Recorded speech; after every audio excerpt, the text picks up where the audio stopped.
Well, how do you like them apples? Late in the day, we're here, me and Ben in Cornwall, Ontario, not very far from Montreal, and look at this. What do I see? A checkered taxi cab. Or was it Ben who noticed it? And interestingly enough, it actually belongs to a taxi company, which is right there. Look, they got the checker right in the sign even. I asked them if I could make a little video, and they're like, yeah, that's fine, sir. It's missing the emblem right here on the hood. Oh, I haven't seen a checker in years.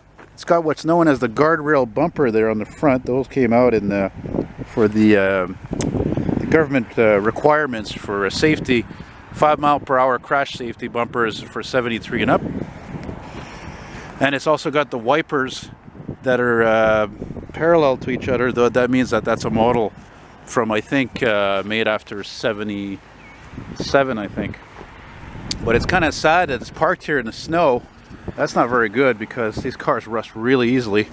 Even though they were the only cars practically that were made commercially that the steel was actually thicker than regular cars, and that's why they were so popular with New York and other taxi fleets like Chicago, Los Angeles, and so forth, because the metal was so thick that they were just, you just couldn't kill these cars, you know. And of course they were also known for their legroom. Oh man, she's in great shape. Look at that, eh? And they would have jump seats that would unfold. You could sit there and you can see the legroom. Look, it's got also your classic rain guards. It's right side mirror. Look, it's even got the vintage meter on it. The vintage taxi meter. I have to wonder, was this car actually a taxi? Probably not. Because most of these cars, they just rusted. They were driven into the ground. But it's possible.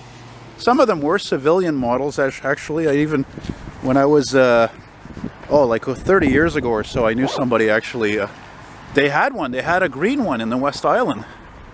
And kind of like a medium dark green. And it probably went to the junkyard again. Like I said, they were just, look at that. Somebody took the mirror off here. She's starting to rust over here, so that means to tell me she's been sitting outside for a while.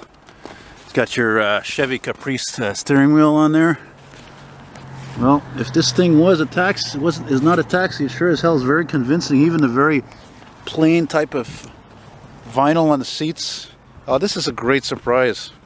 It's funny because as soon as we saw this, at the same time there were 2 fire trucks responding on this across the street there. There's Ben over there. But I'd like to get a better shot of her rear there, her ace, her arse. Imagine, they made this particular body from 1956 all the way to 82, just to show you how things were made at a time when